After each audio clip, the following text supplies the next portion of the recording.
예, 오늘은 갈릴리 사람들아 라는 주제를 가지고 말씀을 나눠보도록 하겠습니다.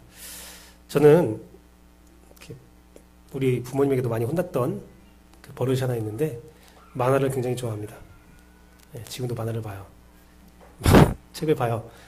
요즘에 만화책보다 좀 불법 사이트에서도 이렇게 막 뜨는데 막 업데이트된 만화를 막 보기도 하고, 재밌는 것은 제가 만화를 소장하는 것도 있어요. 그래서 몇 번씩 본 것도 있어요. 슬램덩크는 뭐 심심할 때마다 꺼내보고, 원피스는 재미가 없더라고요. 야, 원피스 별로 재미없어요. H2, 뭐, 터치, 막 그런 거 정말 재밌게 보고 있어요. 몇 번씩 봐요. 내용 다 알아요. 만화책의 재미는 원래는 그 다음에 뭐가 나올까가 궁금해야 되는데 뭐가 나올지 다 알아요. 대사까지 외운 것도 있어요. 네. 책도 그렇습니다. 책도 몇 번씩 본 책이 있어요. 물론 책은 만화책보다는 좀 빈도수가 적지만. 네. 영화도 있어요. 영화도 한번 딱 꽂힌 영화는 몇 번씩 봐요. 제가 뭐 여러분 광고하는 건 아니지만 인생은 아름다워라는 영화를 한번 보십시오. 정말 감동 깊게 저는 봤거든요. 몇 번씩 봤거든요. 근데 안타까운 것은 저희 안사람이가 그 영화를 나누려고 내 인생의 영화다, 인생은 아름다워는 내 인생 영화다 같이 봤는데 잤어요. 재미가 없대요. 장르가 재미없나 봐요. 어쨌든 저는 몇 번씩 본 것들이 있어요. 그러면 몇 번씩 볼 때마다 대부분 비슷한 감동을 느껴요. 그런 감동을 느끼고 싶을 때 그 영화를 찾는 거니까요. 비슷한 감동을 느끼고 감정을 느껴요. 그런데 어떨 때는 저런 내용이 있었나? 싶을 때가 있어요. 다른 의미와 다른 감동을 받기도 해요. 혹은 또 전에 보지 못했던 장면들이 있어요. 그냥 처음 영화를 보면 인물들 중심으로 이렇게 가잖아요. 죄송합니다. 처음 영화 볼 때는 여러분 인물 안 보고 자막만 보잖아요. 자막만 보다가 좀 대사를 좀 외워지면 이제 인물이 좀 보이기 시작하고, 그 인물이 보인 다음부터는 어떻게 보입니까? 그 옆에 조연 배우들도 보여요. 제가 그 애니메이션도 굉장히 좋아하거든요. 코난도 막 다 봅니다. 다 본 사람인데 디즈니 애니메이션이 굉장히 독특한 점이 있어요. 디즈니 애니메이션 되게 좋아하는 이유가, 여러분 잘 보시면 조연들 표정이 다 달라요. 다른 만화들은 표정들이 다 비슷비슷하게 하거나 이제 주인공 외의 것들은 좀 대충 그리지 않겠지만 어쨌든, 그런데 디즈니 만화는 조연들에게도 막 표정이 되게 다양한 모습들이 있거든요. 그런 모습들이 있어요. 그런 걸 발견하면서 또 새로운 감동을 받기도 합니다. 때로는 같은 정보를 받기도 하지만 때로는 다른 생각, 같은 정보에서도 다른 생각을 가지기도 하고, 또 어쨌든 내 상황에 따라서 전에 몰랐던 감동들을 받기도 해요. 슬램덩크를 예로 들면 주인공에 딱 꽂혀서 감동받았던 내용들이 어떨 때는 또 다른 조연의 내용을 보면서 감동받기도 하고, 원피스 지금은 재미없지만 옛날에 재밌는 모습을 보면서 막 같이 눈물을 흘리기도 해요. 저 만화책 보면서 눈물 막 울어요. 막 울면서 삶의 의미도를 발견한 적도 있어요. 진짜요. 죽음과 삶이 무엇인가에 대한 것을 깊은 생각을 한 적도 있어요.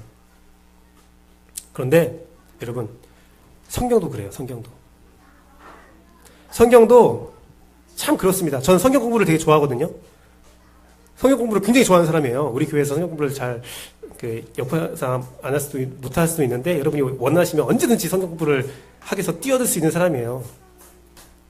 참 좋은데, 그 이유가 뭐냐면, 제가 성경 공부를 좋아하는 이유가 뭐냐면, 이런 신스틸러가 딱 지나고 있어요. 신스틸러야. 자식. 제가 성경 공부를 좋아하는 이유가 뭐냐면, 할 때마다 다른 사실이 보여지기 때문에 그래요. 이번에도 1대1을 하나 들어갔어요. 한 친구와 1대1을 들어갔는데, 에베소서 말씀으로 1대1 하는데, 전에 제가 1대1을 여러 번 가르쳤어요. 고등학생도 가르치고, 대학생도 가르치는데, 직장인도 가르치는데, 가르칠 때마다 달라요. 가르칠 때마다 다른 의미, 다른 느낌이 와요. 그냥 큰 줄거리로 넘어갈 때도 있지만, 때로는 단어 하나, 조사 하나에 그 숨겨진 의미를 발견할 때가 있어요. 아, 이런 의미가 있었나? 내가 몰랐던 이런 의미가 있었네? 그러면 되게 기뻐요.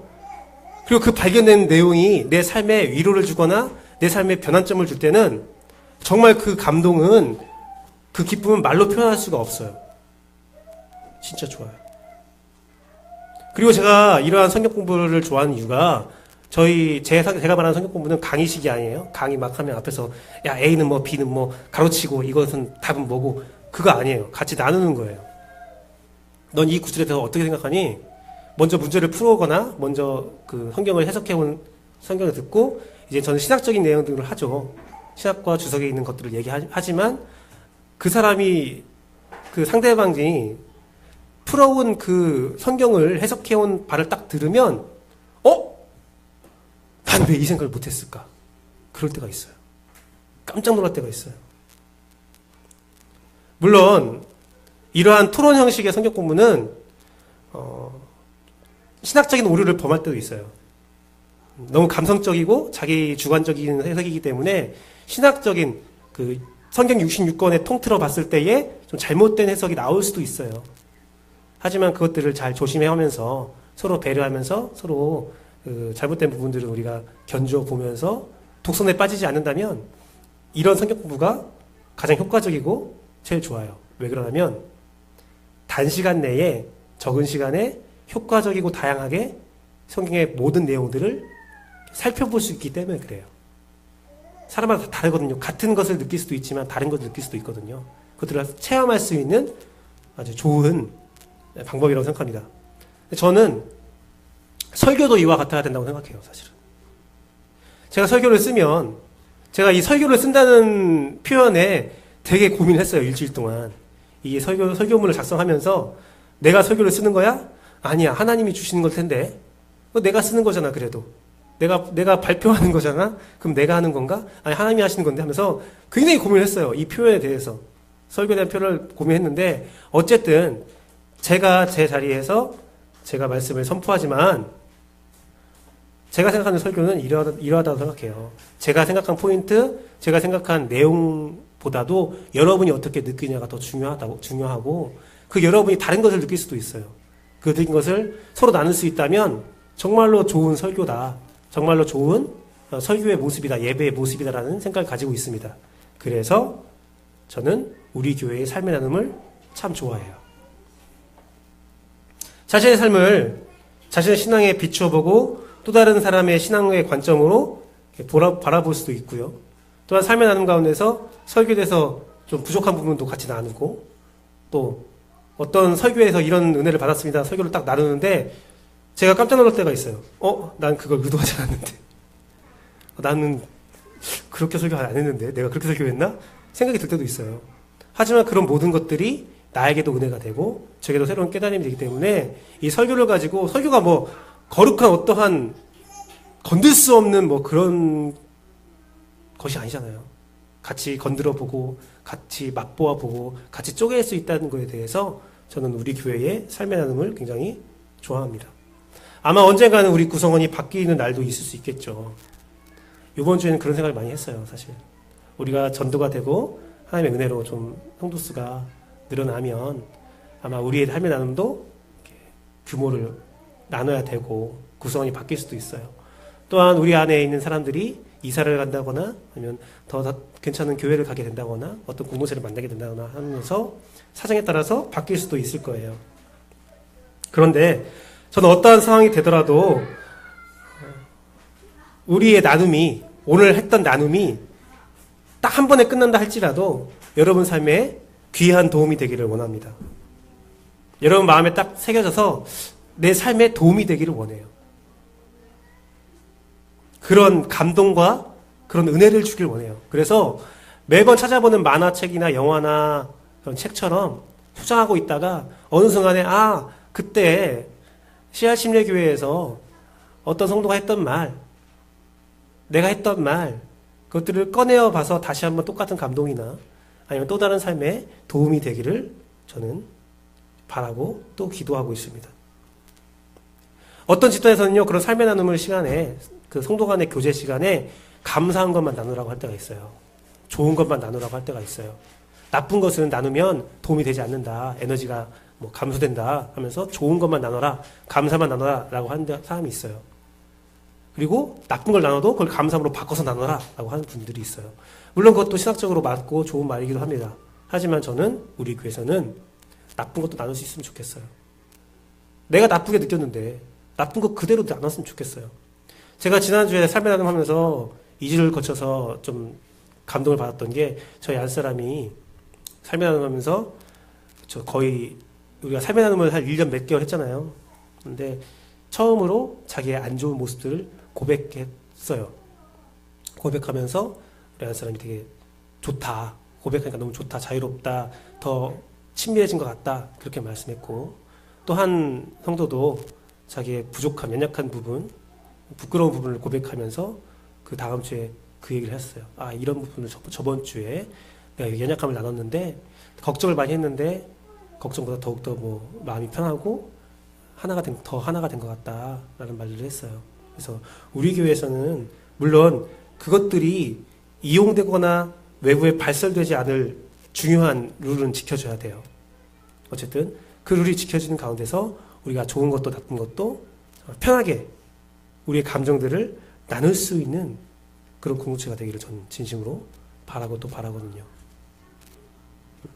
그래서 오늘 예배를 통해서도 이런 귀한 말씀들이 나누어지기를 원합니다. 사실 사도행전의 말씀은 정말 많은 해석이 있고 설교문이 있어요. 여러분 설교를 들으면 많이 들었던 건데 라고 하는 것도 있어요. 저는 최대한 노력하면서 새로운 것들을 찾으려고 하고 조사 하나하나에 의미를 두려고 노력을 하고 있어요. 어쨌든 그러한 설교를 들으시면서 여러분도 새롭게 여러분 안에서 말씀을 받아들이고 나눌 수 있는 귀한 은혜가 있기를 소망합니다. 저는 오늘 특별히 말씀을 준비하면서 3가지 질문을 던져봤어요. 첫 번째는 예수 그리스도가 하늘에 가실 때, 승천하실 때의 표현이, 전 지금까지 예수님은 산으로 올라갔어 라는 사실에 집중했었는데 말씀을 보니까 올리어 가셨다라고 되어 있어요. 수동 형태의 표현이죠. 예수님이 슝 하고 올라간 게 아니라 어떠한 거에 의해서 올라가게 됐다라는 거예요. 엘리베이터 타듯이 올리어 가게 됐다는 거죠. 아유, 그건 올라간 건 아닙니까? 그렇게도 볼 수 있지만 어쨌든 수동 형태에 대해서 저는 집중을 했어요. 두 번째는 갈릴리 사람들아라는 표현이 굉장히 걸렸어요. 왜 갈릴리 사람들이야? 예수님의 제자들은 다 갈릴리 사람이야? 저기 유대나 사마리아나 텔단 지역이나 뭐 다른 북부 이스라엘 사람들은 없어? 다 갈릴리 사람들이야? 되게 궁금했어요. 그 세 번째는 하늘을 보지 말라는 천사의 표현. 물론 많은 설교를 들었지만 왜 이 시점에서 하늘을 보지 말라고 했을까라는 고민을 하면서 질문을 던졌고 그 질문에 대한 답을 하나씩 찾아갔습니다. 그래서 오늘 설교도 그 답에 대한 답을 찾아가 보도록 하겠습니다. 먼저는 올리어 가신 예수님이에요. 예수 그리스도. 올리어 가신 예수 그리스도. 올려져 가시니 구름이 그를 가리어. 둘 다 수동입니다. 예수님이 구름을 막 갖고 와서 가린 게 아니라, 또 예수님이 구름 속으로 쏙 들어간 게 아니라 올리어 갖고 구름이 예수님을 가렸다라고 기록되어 있다는 거죠. 우선 예수 그리스도가 하늘로 올라가는 승천하는 모습은 매우 경이롭고 신비로운 모습이죠. 여러분 그렇지 않나요? 제가 이렇게 설교하다가 갑자기 하늘로 붕 떠봐요. 엄청 신기해요. 설교는 더 이상 들어오지도 않아요, 여러분들 귀에 이제. 또. 내가 이렇게 들고 있으면 여러분들 웅성성한 거예요. 저는 말을 모른다면. 리프트가 있는 거 아니야? 하면서 막 이렇게 볼 거 아니에요. 신비로웠죠.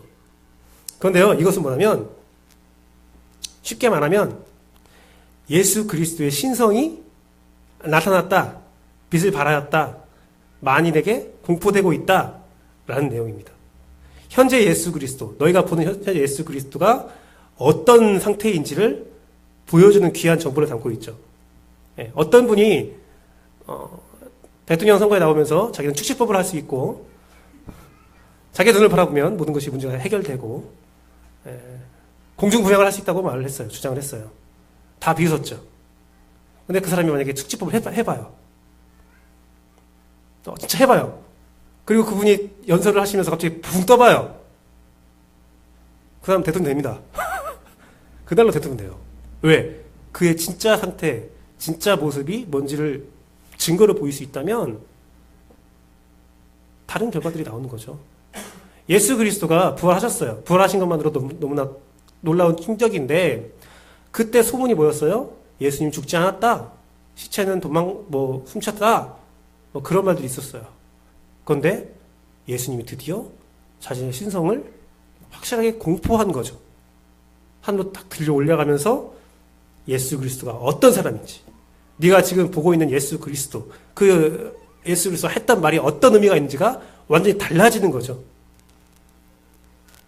예수 그리스도가 올려갔다는 것에는 첫 번째는 그가 올려갔다는 것은 하나님의 계획 가운데 있었다라는 거예요. 그냥 예수님이 자기의 힘으로 올라간 게 아니라 올려갔다. 수동적인 형태를 통해서 봤을 때는 하나님이 그를 끄집어 올렸다라는 거거든요.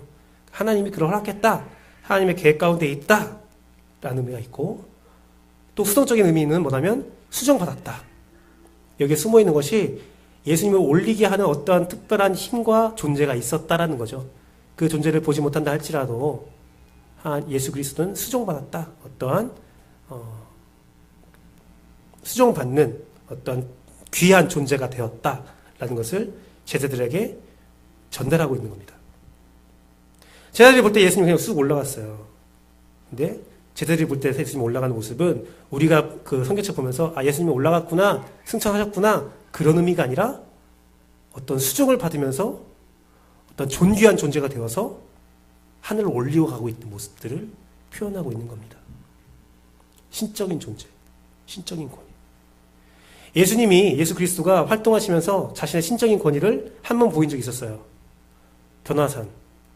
변화산에서 모세와 엘리야와 함께 서 있어서 그의 몸이 흰옷같이 변했다라고 기록되어 있거든요.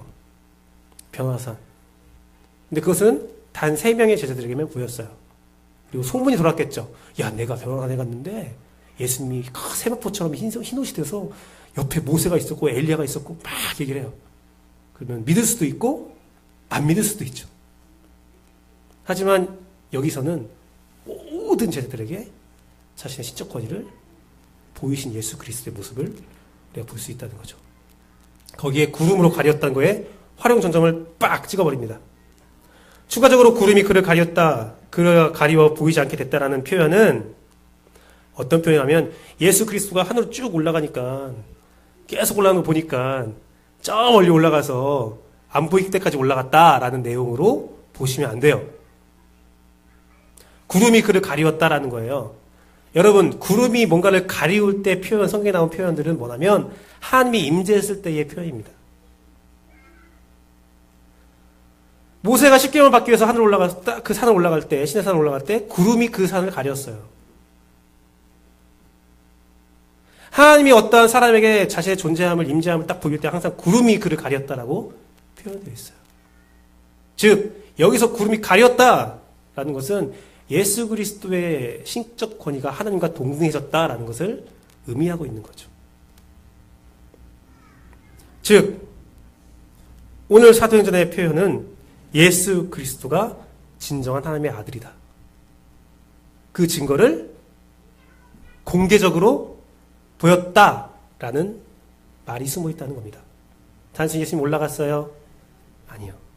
예수님은 하나님의 아들이요, 하나님과 동등한 권위를 가졌다라는 겁니다. 구름이 특별한 의지를 가지고 예수 그리스도를 가린 거예요.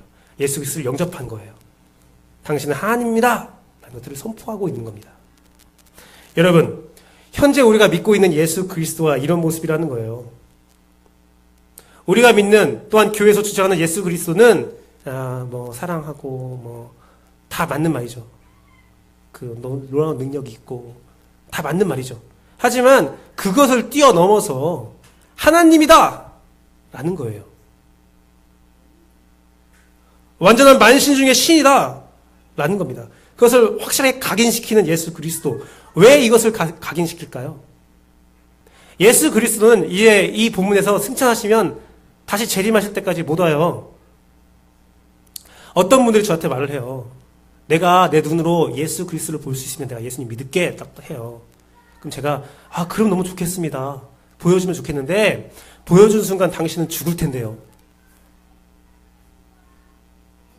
예수 그리스도가 우리 앞에 딱 얼굴 보인다, 재림하신다, 다시 내려오셨다, 그 말은 끝났다는 거예요.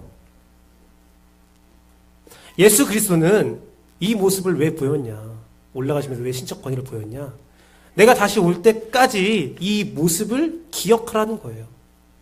제자들아, 너희가 믿는, 너희와 함께 했던 나는 하나님의 아들, 참신이었어. 그러니까 네가 어떻게 살아야 할지를 결정해라라는 거예요.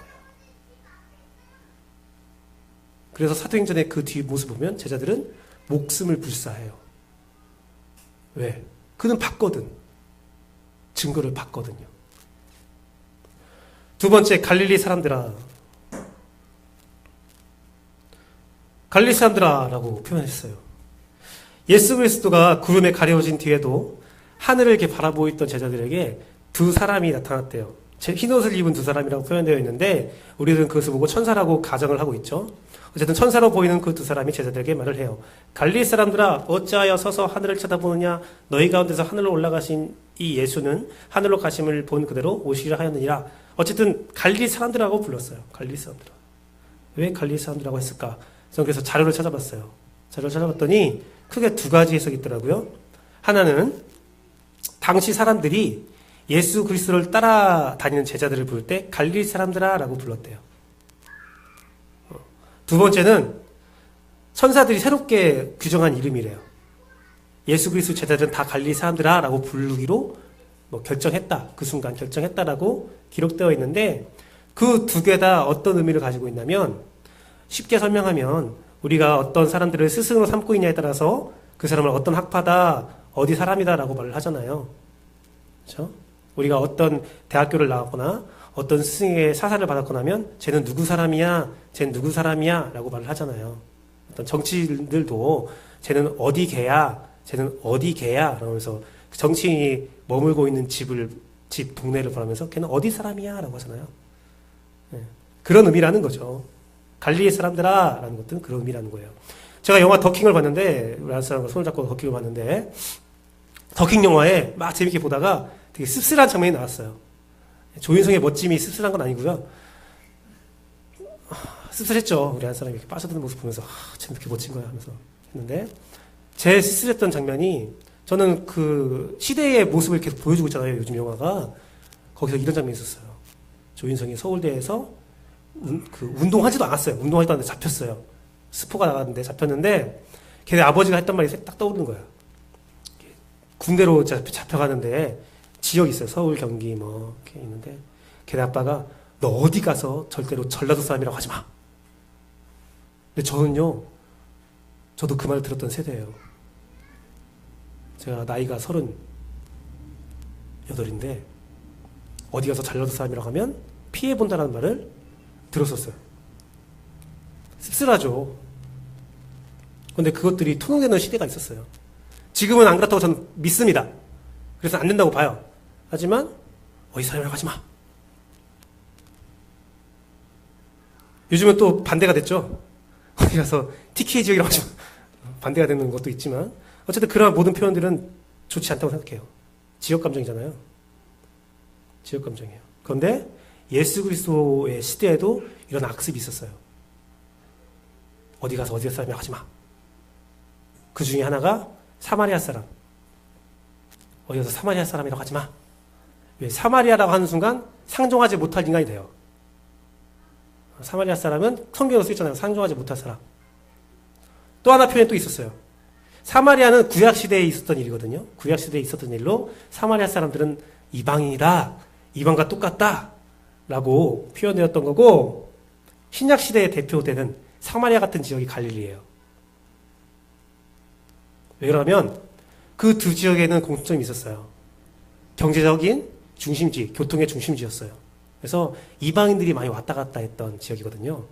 그래서 사람들이 말하는 거예요. 이방인이 많이 왔다 갔다 하니까 너희 이방인과 섞였어. 유대 사람이 볼 땐 너희들은 더러운 사람들이야. 종자가 더러워. 죄인들이야. 라고 했던 거예요. 나다나엘이 어떤 말을 해요? 야, 예수 그리스도라는 사람이 참 메시아야.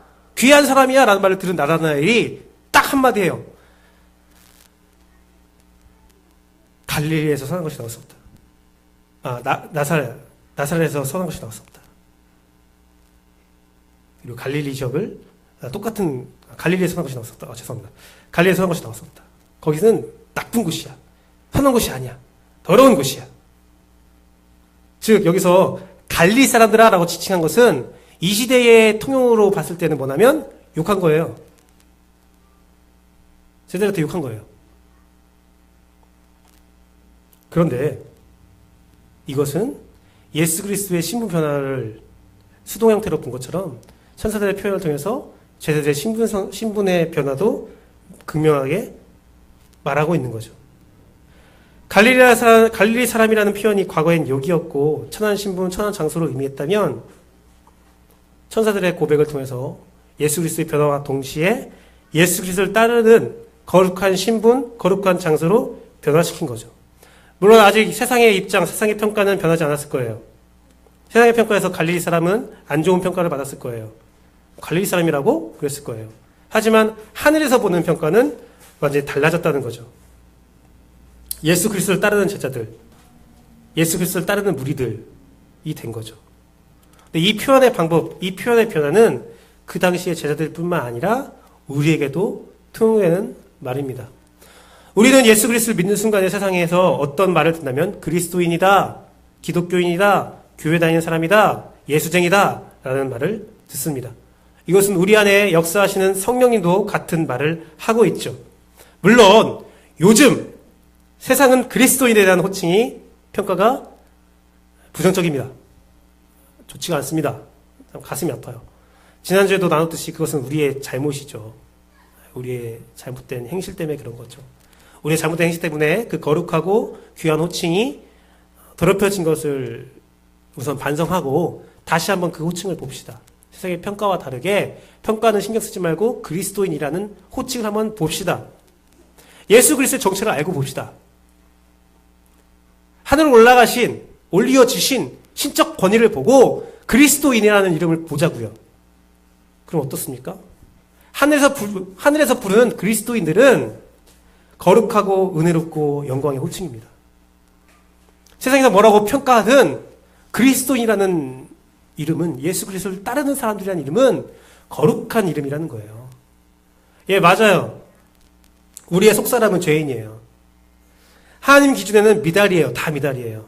악한 사람이에요. 우리는 아담의 자식이고 죄악의 자식이에요. 죽을 영혼이고 타락한 자들이에요. 하지만 이것은 우리의 진짜 모습이 아니죠. 성경에 기록된 우리의 진짜 모습은 하나님의 형상대로 지음받은 인간이라는 거예요.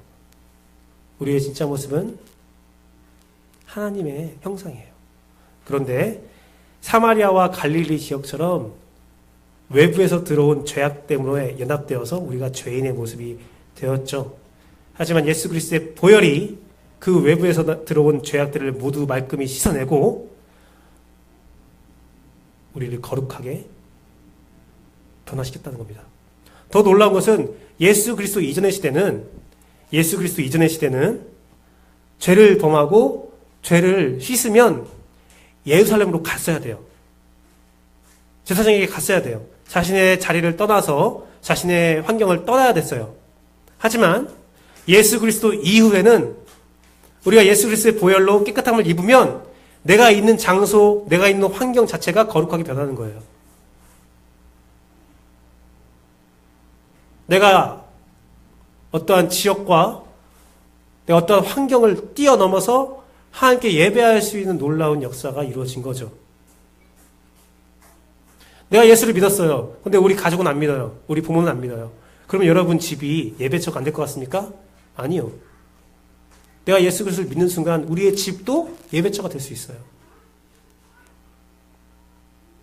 그전에는 내가 죄인이었어요. 내가 다른 친구들, 악한 친구들을 만났어요. 세상 친구들을 만났어요. 근데 내가 예수 그리스도를 믿고 그 보혈에 감동받아서 구원을 얻었어요. 그러면 그 악한 친구들 다 떠나야 되느냐? 그럴 필요 없다는 거예요. 예수 그리스도는 여러분을 구하면서 여러분 환경, 여러분의 부족함, 여러분의 연약함, 그 모든 것들을 다 하나님의 강건함으로 변화시켜 준다고 선포하는 것입니다. 이것이 오늘 본문에 나오는 교훈이에요. 갈릴리 사람들이라는 교훈이에요. 예수 그리스도가 올리어 가시면서 구름에 가리우듯이 우리의 죄악, 우리의 연약함, 우리의 갈릴리 사람들이라는 그 죄악들의 모습들도 구름에 함께 가리웠다는 것입니다. 하나님은 그것을 성경을 통해서 이미 선포하셨었어요. 이사야 61장 2절에서 3절 말씀 같이 읽어보겠습니다. 앞에 나온 거. 둘, 셋. 여호와의 은혜의 해와 우리 하나님의 보복의 날을 선포하여 모든 슬픈 자를 위로하되 무릇 시온에서 슬퍼하는 자에게 화관을 주어 그 죄를 대신하여 기쁨의 기름으로 그 슬픔을 대신하며 찬송의 옷으로 그 근심을 대신하시고 그들의 의의 나무 곧 여호와께서 심으신 그 영광을 나타낼 자라 일컬음을 받게 하려 하심이라. 단순히 내가 너를 기쁨을 줄게, 찬송의 옷을 줄게, 널 영광으로 나타낼게, 그 말이 아니에요. 네가 죄의 인생이었다면 내가 이제 기쁨으로 바꿔줄게. 네가 슬픔이 있는 사람이면 그 슬픔을 내가 찬송으로 바꿔줄게.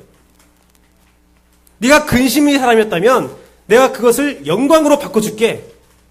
바꿔줄게라는 거예요. 바꿔줄게. 변화시켜줄게라는 거예요. 갈릴리 사람들아, 세상 표현의 갈릴리 사람들아는 욕일지 몰라도 이제부터 욕 아니야. 영광의 이름 바꿔줄게. 네 안에 속에 검은 것이 있고 악한 것이 있고 연약한 것이 있어. 지금 이 순간부터 다 바꿔줄게. 다 바꿔줄게. 오늘 이 역사가 여러분에게 있기를 소망합니다. 변화의 역사. 세 번째, 갈릴리 사람들이라고 외치면서 어찌하여 서서 하늘을 보냐라고 말했던 이유가 무엇이었을까? 저는 과거에 어떤 설교를 들으면서 이런 설교를 들었어요. 제자들이 하늘을 보면서 계속 가만히 서 있으니까 천사들이 답답해서 와서 야, 하늘 보지 말고 이제 땅을 보면서 네 할 거 해라 라고 했던 거다 라는 설교를 들으면서 어떤 설교를 들었냐면 우리가 일을 해야 하늘만 바라보는 것이 아니라 어떤 일을 해야 특정적인 일을 하고 봉사를 하고 헌신을 해야 하나님의 역사가 이루어진다라는 설교를 들었어요. 제자들이 하늘을 보면서 예수님이 갔다가 바로 오실 줄 알았나 봐요. 이렇게 금방 오실 줄 알고 하늘을 바라보고 있었다는 거예요. 그래서 그 설교자가 어떤 말 했냐면 우리가 예수님 금방 오실 거야 라고 생각하지 말고 곧 오시겠지만 열심히 헌신하고 자신의 땅의 일을 열심히 해라 라는 설교를 들은 적이 있습니다. 저는 그 설교에 대해서 동의합니다. 동의해요. 우리가 하나님의 어떠한 역사를 감당할 때에 우리가 하나님만 바라보고 뭐 기도만 하면 이루어진다. 저는 그 말에 대해서 어느 정도 동의를 하고 있지만 긍정적이지만 완전히 100% 긍정하진 않아요. 우리의 역할도 필요하고 우리가 어떤 행위를 믿음의 행위를 보여야 한다는 말도 저는 동의합니다. 하지만 우리가 주의할 것이 하나 있어요. 땅을 보러 다니면 땅만 보여요. 이게 되게 재밌는 게 있는데 부동산 업자들이 자주 하는 말이에요. 땅만 보이면 땅을 막 계속 보러 다니니까 어느 지역에 땅값이 오를지가 이게 보인다는 거예요. 그것은 다 똑같아요, 사실은. 저는요, 옷을 사려고 하잖아요. 어떤 티셔츠를 사려고 하잖아요. 그럼 지나가는 모르는 사람들의 티셔츠가 다 유심히 보여요. 별로 안 보였는데 1,000원 티셔츠가 있네? 야, 저거 예쁘네? 신발을 사려고 하면 신발만 보여요. 어떤 신발이 요즘에 유행인가? 요즘에 10년 전에 유행한 힐리스 신발 딱 유행한데 나도 내 구두에 바퀴를 한번 달아볼까? 생각도 들고. 자기가 관심 갖는 것만 보거든요. 땅을 보면요, 땅만 보여요. 그 사람의 시선이 그 땅에 고정된다는 거예요. 맞습니다. 제자들이 하늘을 바라볼 때, 야, 땅을 바라봐라. 하나님의 이제 선신을 해야 된다. 그 말씀 참 좋은 말씀인데, 그것만 강조되면 어느 순간에 땅의 마음을 사로잡히는 모습들을 봐요. 그래서 저는 좀 반대의 말을 드릴게요. 제가 반대한다고 해서 그 설교를 반대한다는 게 아니라 필요한데, 이 부분도 필요하다는 거예요. 뭐냐면, 우선 하늘을 바라봐야 돼요. 하늘을 바라봐야 하늘을 어찌하여 하늘만 쳐다보냐? 땅도 봐라! 라는 말을 듣는 거예요. 전 이렇게 오늘을 설교를 드리고 싶어요. 우리는 땅을 보는데 그냥 단순히 땅을 보는 것이 아니라 예수 그리스도의 눈동자에 비친 땅을 바라봐야 돼요. 네, 제가 되게 사랑의 시나리오를 우리 안사람에게 전달할 때에 우리 안사람이 그걸 기억할지 모르겠지만 전 되게 기억하고 있는 말이 있는데 이제부터 나는 우리의 앞날에 대해서 당신의 눈에 비친 앞날을 보겠습니다. 라고 했었어요. 멋있죠? 우리 그런 말 많이 하잖아요. 야, 우리 이제부터 부부가 됐으니 같은 곳을 바라보시면서 같은 곳을 보면서 걸어갑시다. 뭐 그런 말 많이 하잖아요. 저 그것을 꼬았어요. 우리가 같은 곳을 바라봐야 되지만 난 당신의 눈동자에 비친 우리의 미래를 보겠습니다. 비웃는 건가요? 왜 이렇게 비웃으시죠? 예수 그리스도가 우리에게 그런 고백을 원하지 않을까요? 하나님, 제가 땅을 보겠습니다. 이 땅의 고통을 보겠습니다. 아픔을 보겠습니다. 예수님이 말하죠. 아니, 내 눈에 비친 것을 바라봐. 우리의 시선을 예수 그리스도 눈동자에 비칠 때에 진짜 우리가 해야 할 일이 보이는 거예요. 우리가 이런 말을 많이 합니다. 종종 기도가 먼저냐, 향유와 헌신이 먼저냐, 막 이런 해요. 기도가 먼저예요. 우리는 기도를 통해 예수 그리스도를 먼저 봐야 그가 우리에게 보여주신 위로와 희생, 사랑의 모습을 볼 수 있고, 또한 예수 그리스도의 명령을 우리가 깨달을 수 있어요. 우리 한번 볼까요? 우리 어떤 회의를 하거나 우리가 어떤 주회의를 한다고 모였을 때 어떻게 해요? 결정하죠. 결정하고 기도하죠. 제가 정말 이 설교를 쓰면서 많이 회개했어요. 저도 간사도 하고 목사도 하고 전도사도 하고 그 모든 공동체를 이끌면서 우리가 어떠한 일을 이제 준비해야 되니까 기도로 준비하자. 어떤 기간 동안 기도하고 같이 모여서 회의하자. 그런 적이 한 번도 없었어요. 신년 계획을 세워야 돼. 전도 계획을 세워야 돼. 뭐 행사 준비를 해야 돼. 모여, 우선 모여. 뭐 할까? 막 회의를 해요. 결정을 해요. 자, 이 결정 놓고 기도합시다. 순서가 바뀌었던 거예요. 순서가 바뀌었던 거예요. 하늘을 보고 예수 그리스도가 어떠한 존재인지를 알아야 그제서야 우리는 땅을 볼 수 있어야 돼요. 그 다음에.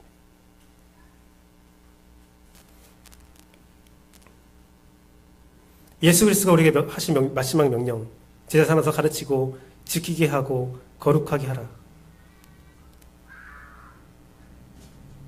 우리가 예수를 먼저 바라봐야 다른 사람들도 갈릴 사람으로 변화시킬 수 있어요. 그들의 고통 장소, 그들의 신분, 그들의 기억, 그들의 아픔을 예수 그리스도의 사랑으로 변화시킬 수 있는 거예요. 결과값은 똑같지 않아요? 라고 말할 수 있어요. 우리가 열심히 일을 해서 그 사람을 회복시키는 거나 기도하고 오히려 돌아가는 거 아니에요? 시간 걸리는 거 아니에요? 말할 수 있어요. 하지만 기억해야 할 것은 우리는 일을 하려고 모인 사람들이 아니라 함께 예수 그리스도를 바라보고 예수 그리스도를 알아가고 예수 그리스도를 심기 위해 모인 사람들이에요. 성과를 위해서 모인 사람들이 아니라는 거예요. 우리의 성과 가운데 예수 그리스도가 빠져 있다면 우리는 제멋대로 한 거죠. 예수님의 멋대로 한 게 아니라는 거죠. 기억해야 된다는 겁니다. 자, 여기서 또 한 가지 또 유추가 있었죠.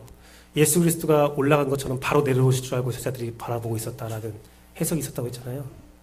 갑자기 넘어가서 좀 당황스러울 수 있지만 그 해석에 대해서 말씀을 드리고자 합니다. 훌륭한 유추죠. 물론 제자들이 예수님 갔으니까 바로 올 거라고 생각할 수도 있죠. 우리도 다 그렇잖아요. 우리가 예수를 믿는 순간 우리의 마음속에 한 가지 소망이 생기는데 뭐가 생겨요? 내가 죽기 전에 예수님이 오셔야 될 텐데 라는 생각이 있잖아요. 제자들도 똑같은 소망을 가진 거예요. 그런데 여기 한 가지 더 제가 더할 수 있도록 하겠습니다. 뭐냐면 제자들이 왜 그 자리를 지키고 있는가? 예수님이 바로 오셨을 때에 알아보려고 지키고 있었던 거예요. 이게 이해가 안 되시죠? 자, 예수님이 부활하실 때에 그 모습 그대로 부활하셨어요. 그렇죠? 근데 제자들이 한 명도 못 알아봤어요. 예수님이 부활하셔서 두 제자와 예루살렘을 떠나 내려가고 있던 제자들과 하루를 동행했어요. 제자들이 몰라, 예수님인지. 몰라. 축사하시고 딱 떼주고 딱 밥 먹는 순간 예수님이었어! 근데 예수님이 없어졌어. 또 놀라운 것은 제자들이 예수님 살아났대 하고 막 회의를 하고 있었어. 도마가 나는 예수님 상처에 내가 손을 넣어봐야 알 거야 라고 말하는 순간 몰라. 예수님이 그렇게 있었는데 갑자기 예수님이 딱 나타나. 다 놀라. 언제부터 있었어요? 참 이게 신비한 건데 제자들이 걱정되는 거예요. 예수님 올라갔어. 오실 때 또 못 돌아보면 어떡하지? 그의 답을 제자들이 한 거예요. 천사들이 그 대답을 제자들의 궁금증을 풀어준 거예요. 이 예수는 하늘로 가심을 본 그대로 오시리라. 야, 걱정하지 마. 여기 이제 안 머물러 있어도 돼. 이번에 오실 재림하실 예수님은 누구든 다 알아볼 수 있도록 너희가 본 그대로 기억한 그대로 다시 오실 거야 라고 선포하는 거죠. 자, 여러분, 그래서 우리가 예수 그리스도를 바라보는 게 중요합니다. 제가 오늘 설교를 준비하면서 어떤 책을 읽었는데, 김혜건 목사님의 사도행전이라는 책을 또 읽었는데 거기에 이렇게 기록되어 있다고요. 오늘날 많은 교회와 많은 그리스도인들이 있습니다. 그들은 구원받았다고 말을 하고 여러 가지 종교적 행동을 합니다. 그런데 말씀을 모릅니다. 성경 공부를 안 합니다. 예수 그리스도의 모습이 왜곡되어 있다는 거죠. 기독교인이 왜 그래? 그럴 수밖에 없어요. 성경 공부를 안 하고 성경을 모르고 예수 그리스도를 안 보니까. 본 그대로 오실 텐데 여러분은 예수 그리스도를 알고 있습니까? 말씀을 맺도록 하겠습니다. 저는 이 세 가지 질문에 대해서 답을 하면서 한 가지 질문이 생겼어요. 저에게. 하늘로 올려가신 구름에 가려진 예수 그리스도를 직시한 그것을 기억한 제자들, 이를 통해서 예수 그리스도의 변화된 모습, 원래의 모습을 회복한 제자들처럼 나는 지금 예수 그리스도의 모습을 보고 있고 알고 있는가? 내가 본 그대로 오실 예수 그리스도를 내가 봤는가? 내가 알려고 노력했는가? 난 혹시 예수 그리스도를 알지 못한 채 갈릴리 사람들이라는 말을 듣고 있지 않는가? 기독교인이라는 말을 듣고 있지 않는가? 전혀 변화되지 않은 모습으로 오늘을 살고 있지 않은가? 그렇다면 지금 이 순간 두 천사가, 흰옷을 입은 두 천사가 와서 나에게 할 말이 무엇인가? 내가 예수를 알지 못하는 사람이라면 그 두 천사가 뭐라고 말할 것인가? 사도행전 말씀처럼 하늘을 올려가신 구름에 가리우신 예수 그리스도를 아는 제자들에게는 하늘을 보지 말라라고 했는데 오늘 그 두 천사가 내 옆에 역사한다면 나에게 무슨 말 할 것인가? 야, 하늘 좀 봐. 반대 말을 하지 않을까? 예수 좀 봐. 뭘 좀 알고 행동해. 반대의 말을 하지 않을까? 우리 기독교에게, 오늘날 우리 한국교회에 그 두 천사는 어떤 메시지를 던질까? 봉사해? 헌신해? 아니요. 제발 예수가 누군지 먼저 알고 행동해라. 여러분, 고백하건대 저는 요즘처럼 기독교가 부끄러운 적이 없어요. 저는 언제나 기독교 예수 그리스도의 이름이 자랑스러웠는데 요즘 너무 부끄러워요. 교회가 이권단체가 된 것 같아요. 동아리 수준을 벗어나지 못하는 것 같아요. 교인들이 성경을 알지 못하고 아멘만 외치는 것 같아요. 복만 간구하는 것 같아요. 우리 교회를 말하는 건 아닙니다. 현세의 복이든 내세의 복이든 복에 대한 마일리지를 열심히 쌓고 있는 것 같아요. 세속적인 영향력, 세속적인 세력, 세속적인 영광에 그 환상에 가리워져 있는 모습들을 볼 때 저는 공포를 느낄 때가 있어요.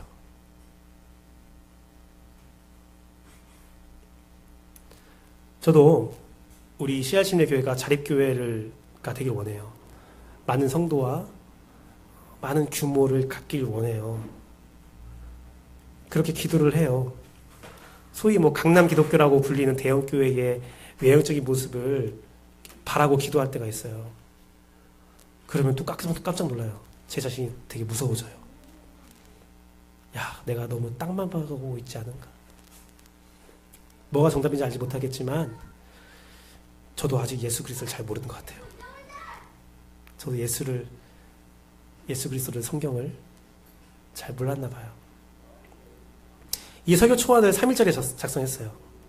3일절에 우리 한 사람은 출근하고, 저도 이제 출근을 하고 있는 목사이기 때문에 애들 잘 때 새벽에 일어나서 3일절 설교를 쓰고 있는데, 8시 한 반쯤 됐을 때, 애들은 자고 있을 때, 아파트에 안내방송이 나왔어요. 나라 사랑하는 마음으로 태극기를 개항합시다. 그 말 딱 들었을 때 그 순간 경비 아저씨가 의심되는 거예요. 박사모인가? 왜 갑자기 태극기를 개항을 하고 나한테 권면하지? 재밌는 것은요, 야, 나 진짜 좀 되게 슬펐는데, 그날 안사람하고 아이들 와서 퇴근해서 이제 산책을 하는데, 태극기가 그렇게 안 달린 3일절 처음 봤어요. 저만 그렇게 생각한 게 아니에요. 다른 사람 다 생각했어. 3일절에 보면 태극기를 달아야 되는데, 태극기 달면 다른 얘기를 하는 것 같은 느낌이 드는 거야, 자기가. 안 달어. 얼마나 슬픈 일이에요. 아무 슬픈 일. 그런데요, 이 태극기가 실추됐잖아요. 명예가 실추됐잖아요. 그런데 여러분, 다시 한번 바라보세요. 이 태극기의 의미는 변한 적이 없어요. 시간이 지나고 때가 지나면 태극기는 그 의미를 다시 되찾을 거예요. 다시 우리의 자랑스러운 태극기가 될 거예요. 우리의 노력으로 되는 게 아니에요. 시간이 지나면 그렇게 되는 거예요. 왜? 태극기는 그러한 의미로 규정되어 있기 때문에 그래요. 오늘날 기독교의 이름이 부끄러워요. 맞아요. 부끄러운 사실이에요. 현상이에요. 하지만요, 기독교라는 이름, 그리스도인이라는 이름은 예수 그리스도가 부활하신 이유로 세팅해 놨어요. 거룩하고 영광스러운 은혜로운 이름으로 세팅해 놨어요. 그러니까 여러분 부끄러워하지 마세요. 지금 그 이름이 부끄러워졌다 할지라도 절대로 여러분 부끄러워하지 마세요. 그 깃발 안에 모이세요. 예수 그리스도의 이름이 나를 변화시킬 것을 기억하고 모이세요. 사랑하는 씨앗심의 교회 성도 여러분, 그래서 우리 먼저 예수 그리스도를 바라봅시다. 예수 그리스도를 바로 알아갑시다. 내 부끄러운 장소, 내 부끄러운 이름, 내 부끄러운 기억, 내 부끄러운 모든 것들이 예수 그리스도의 보혈로 깨끗하게 씻겨지는 은혜를 기대합시다. 그리고 예수 그리스도의 진짜 모습을 성경을 통해서, 기도를 통해서 그 모습을 여러분 눈과 마음에 각인시켜지기를 바랍니다. 예수 그리스도를 향한 믿음이 더욱더 굳건해지기를 원합니다. 그 믿음 가운데서 그가 원하는 일을 할 수 있는 여러분 되기를, 그 사역이 이루어지기를 저는 간절히 기도하고 기도합니다. 세상이 말하는, 세상이 선포하는, 세상이 평가하는 예수 그리스도, 그리스도인, 기독교인, 개독교인이 아니라 오늘날 하나님이 여러분에 심어준 진짜 의미, 진짜 이름을 가지고 살아가는, 자랑스러워하는, 그렇게 모이는, 그렇게 다져지고 충실해져가는 우리 CR친의 교회의 공동체가 되기를 기대하고 기도합니다. 이제 우리 찬양하고 기도하겠는데요. 찬양 가운데 예수의 이름으로 나는 일어서리라라는 찬양을 할 텐데요. 그 가사가 여러분의 삶이 되길 원해요. 예수 그리스도의 이름이, 명예가 잘 알지 못하는 자들에 의해서 우리 내부적으로도 외부적으로도 떨어져 가고 있을 때에 예수 그리스도는 승천하셔요. 올려가신, 구름에 가리신 참된 하나님의 아들이고 나의 모습을 변화시킬 진정한 하나님이고, 내 눈을 들어서 하늘을 보고 땅을 보게 하실 그 힘을 주실 예수 그리스도라는 사실을 깨닫고 함께 찬양하는 시간 되도록 하겠습니다.